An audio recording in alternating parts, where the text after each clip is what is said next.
आपने क्यों इस्तीफा देने का फैसला लिया चुनाव के समय? इस दल को समर्पित कार्यकर्ताओं की आवश्यकता नहीं हो या पेड़ बबूल का आम कहां से होए। हमारा टिकट काट दिया इन्होंने। हम तो वह दो आदमी। देखिए मेरे साथ हैं आरजेडी के कद्दावर नेता बिशन पटेल जी, जो बिहार सरकार में कई बार मंत्री रह चुके हैं और चुनाव के समय इन्होंने इस्तीफा दिया है तो आरजेडी को तगड़ा झटका लगा है। आपने क्यों इस्तीफा देने का फैसला लिया चुनाव के समय? देखिए ना, हमने महसूस किया इस चुनाव में कि इस दल को समर्पित कार्यकर्ताओं की आवश्यकता नहीं है और हम लोग जो यहाँ ढिढोरा पीट रहे हैं कि हम लोग सांप्रदायिक सौहार्द के लिए सब कुछ लड़ेंगे या सामाजिक न्याय की लड़ाई लड़ेंगे, इसमें क्या किसी की कोई आस्था नहीं है।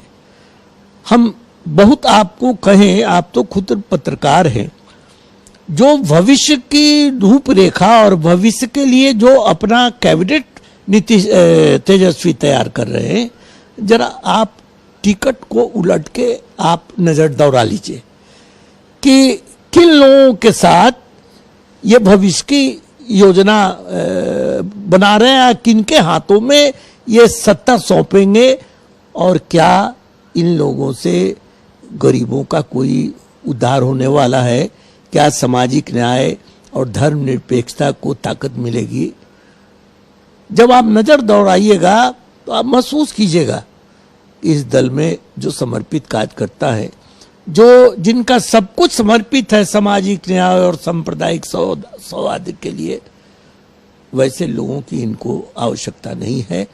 और अपना जो कुनवा तैयार किया है उन्होंने 25 के लिए, उसके बारे में मैं इतना ही कहूंगा तेजस्वी जी को कि आपसे बहुत उम्मीद थी लोगों को, लेकिन जो कुनवा आपने तैयार किया है वो आप कांटा बो रहे हैं तेजस्वी जी।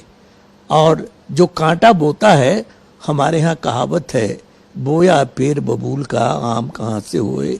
तो आप कांटा लगा रहे हैं तो ये कांटा तो आपको चुभेगा आने वाले दिनों में। लेकिन आज क्यों ऐसा आपको अचानक फैसला लेना पड़ा? पहले से तो तेजस्वी यादव का ही दिख रहा है। अब तो हम लोग तो लगे हुए हैं यहाँ, जितने भी आप देख लीजिए दल में जो सीनियर लोग हैं, जिन्होंने दल को ऊंचाई पर पहुंचाया है, दिन को दिन नहीं, रात को रात नहीं, जो चुनाव लड़ रहा, हम भी चुनाव लड़ना चाहते थे, हमारा टिकट काट दिया इन्होंने। और कहां से लड़ना चाहते? हम वैशाली लड़ना चाहते। तो आश्वासन मिला था कि देंगे। सवाल है कि हम लोग आश्वासन पर तो काम करते नहीं है। हमारा जो समर्पण था, हमने जो दल के लिए काम किया, हमारा जो मेरी जो पहचान है, हम तो इसी को अपना टिकट का गारंटी मानते हैं। जगदानंद सिंह के बेटे को तो टिकट मिल गया और आप जैसे नेता को नहीं मिला। बहुत ऐसे लोग हैं जिनको कोई नहीं जानता था, उनको भी मिल गया। जगता बाबू जिस ढंग से दल में लगे रहे हैं और दल के प्रति समर्पित रहे हैं, ये बात जगता बाबू से आपको पूछना चाहिए कि क्या आपके मन के मुताबिक टिकटों का बंटवारा हुआ? जगता बाबू अगर कह देंगे कि नहीं हमारे मन के मुताबिक बंटवारा हुआ तो हमको कोई शिकायत नहीं। कहा तो ये भी जा रहा कि तेजस्वी यादव लालू यादव की भी नहीं सुन रहे। अब वो किसकी नहीं सुन रहे हैं, किसकी सुन रहे हैं, मैं इतना ही जानता हूं कि जो भविष्य की रूपरेखा उन्होंने तैयार किया है वो उनको कांटा ही चुभाएगा। मीना साहब भी नाराज हैं। आप बारी बारी से, मैं अभी डिटेल्स बात नहीं करना चाहता हूं, आप बारी बारी से श्रीकांत जी खोद रहे हैं कौन कहां नाराज है और कौन कहां नाराज नहीं है। हम तो वह दो आदमी जो दल का समर्पित हो और वो खुश हो, उसका नाम बता देते तो ज्यादा अच्छा था। आप अब कहां जाएंगे, किस दल में जाएंगे? हम लोग अभी विचार नहीं किया है। हमारे दल के और बहुत सारे सीनियर साथी लोग हैं, मैं उनसे मशविरा करूंगा कि हम लोग को आगे का क्या रास्ता बनाना है, उसके मुताबिक फैसला करें। शेरो शायरी बहुत करते हैं, थोड़ा अंदाज में जरा जवाब दे दीजिए। मैसेज दे दीजिए। नहीं, मैसेज देखिए, शेरो शायरी ऐसा नहीं है कि ये कोई फिल्मी गाना है। सीरियस वो वही कह रहे हैं हम। शेरो शायरी तो दिल से निकलता है, तो मैंने दिल से वही कहा आपको कि हमारे लीडर ने जो बगीचा लगाया उसमें कांटा ही कांटा है और वक्त आने पर यह कांटा उनको चुभेगा जनता ये सोच रही थी कि उससे बीते हुए कल से कुछ इतर तेजस्वी जी करेंगे, लेकिन जो किया उन्होंने उसको देखने के बाद जनता ही अब गुनेगी उसको। कहा यह भी जा रहा है कि तेजस्वी यादव की बीजेपी से कुछ डील है और ऐसे लोगों को उम्मीदवार बना रहे हैं कि वॉक ओवर दे रहे हैं बीजेपी। ये सब मैं, कुछ बात ऐसी है जो मैं जानता हूं, जिसको मैं बाद में उजागर करूंगा। अभी करिए ना। अभी वो वक्त नहीं है, अभी ज्यादा बोलना। अभी तो मेरा आपसे यही विनती है मेरी कि आप हम लोग का इस्तीफा कर देना ही अपने आप में हम इसको बड़ी बात मानते हैं।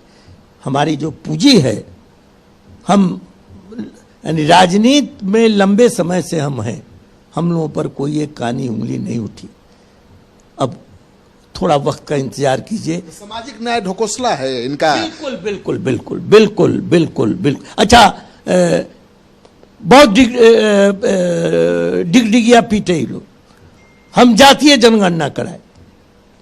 अच्छा किया, जनता खुश थी, राज्यसभा का टिकट देना हुआ तो उसी में से दिया। आप जो जातीय जनगणना कराए, जो सबसे गरीब दबा कुचला था, उसी में से ना आपने दिया। जनता देख रही है। संजय यादव को दिया, मनोज झा को दिया, दबे कुचले हैं ये। सबसे समाज के दबे कुचले यही लोग हैं ना भाई। इनसे बढ़िया तो बीजेपी ने सोशल इंजीनियरिंग की है। अब ये बात जरा, जो डिगडिगिया पीट रहे हैं कि हमने जातीय जनगणना कराया, जनता के कष्ट को हम दूर करेंगे, उनसे पूछिए ना जाके कि आपको समाज में यही लोग सबसे दबे कुचले मिले थे और कोई नहीं है। तो आप सुन रहे थे बिशन पटेल को, कितने तल्ख तेवर हैं और ये कह रहे हैं कि सोशल इंजीनियरिंग केवल बहाना है और ये इनको अपने लोगों को संसद में पहुंचाना है। और बिशन पटेल जैसा सीनियर नेता अगर एक टिकट के लिए याचना करे, ये तो संभव है भी नहीं।